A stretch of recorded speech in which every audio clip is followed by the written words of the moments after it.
নেপালের সাবেক প্রধানমন্ত্রী কেপি শর্মা ওলি ও সাবেক স্বরাষ্ট্রমন্ত্রী রমেশ লেখক আজ শনিবার ভোরে গ্রেফতার হয়েছেন।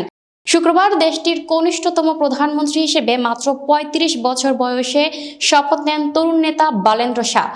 নতুন সরকারের দায়িত্ব নেওয়ার কয়েক ঘন্টার মধ্যেই এই গ্রেফতারের ঘটনা ঘটে, যা সাবেক প্রধানমন্ত্রী ওলি প্রতিহিংসামূলক দাবি করেছেন।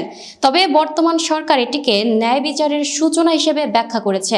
বিস্তারিত দেখুন প্রতিবেদনে। নেপালের সাবেক প্রধানমন্ত্রী কেপি শর্মা ওলিকে গ্রেফতার করা হয়েছে। আজ শনিবার ২৮শে মার্চ ভোরে নিজের বাড়ি থেকে তাকে আটক করেছে পুলিশ। একই সঙ্গে নেপালের সাবেক স্বরাষ্ট্রমন্ত্রী রমেশ লেখককেও গ্রেফতার করা হয়েছে। গত শুক্রবারই ২৭শে মার্চ নেপালের প্রধানমন্ত্রী হিসেবে শপথ নেন জেনজি আন্দোলনের নেতা বলেন্দ্র শাহ। তারপর ২৪ ঘন্টা না পেরোতেই গ্রেফতার করা হলো সাবেক প্রধানমন্ত্রী এবং স্বরাষ্ট্রমন্ত্রীকে। নেপালে গত বছরের সেপ্টেম্বর মাসে জেনজি তথা তরুণ প্রজন্মের নেতৃত্বে ব্যাপক গণ আন্দোলনের মুখে গুলির সরকারের পতন ঘটে। সোশ্যাল মিডিয়ার উপর নিষেধাজ্ঞা, দুর্নীতি ও বেকারত্বের প্রতিবাদে এই আন্দোলন শুরু হয়, যার নেতৃত্বে ছিলেন জনপ্রিয় র্যাপ শিল্পী ও কাঠমান্ডুর মেয়র বালেন্দ্র শাহ।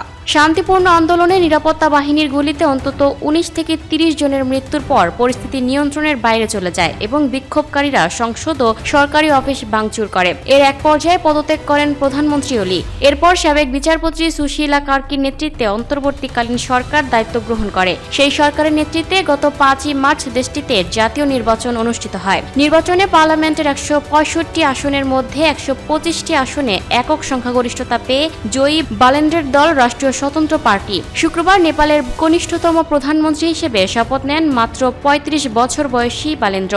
নতুন সরকার দায়িত্ব নেওয়ার কয়েক ঘন্টা পরই ওলি ও তার স্বরাষ্ট্রমন্ত্রীকে গ্রেফতার করা হলো। কাঠমান্ডু ভ্যালি পুলিশের মুখপাত্র ওম অধিকারী সংবাদ সংস্থা AFP-কে বলেছেন, তাদের সকালে গ্রেফতার করা হয়েছে। আইন অনুযায়ী পরবর্তী পদক্ষেপ করা হবে। ওলি তার গ্রেফতারের এই পদক্ষেপকে প্রতিহিংসা বলে দাবি করেছেন। সেই সঙ্গে এর বিরুদ্ধে আইনি লড়াই চালিয়ে যাবেন বলেও জানিয়েছেন তিনি।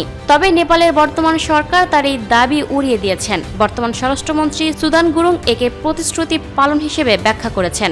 সামাজিক যোগাযোগ মাধ্যমে তিনি লিখেছেন, আমরা সাবেক প্রধানমন্ত্রী ওলি এবং বিদায়ী স্বরাষ্ট্রমন্ত্রী রমেশকে নিয়ন্ত্রণে এনেছি। এটা কারো বিরুদ্ধে কোনো প্রতিশোধ নয়, এটা কেবল ন্যায় বিচারের সূচনা। আমি মনে করি এবার এই দেশ নতুন দিশা পাবে।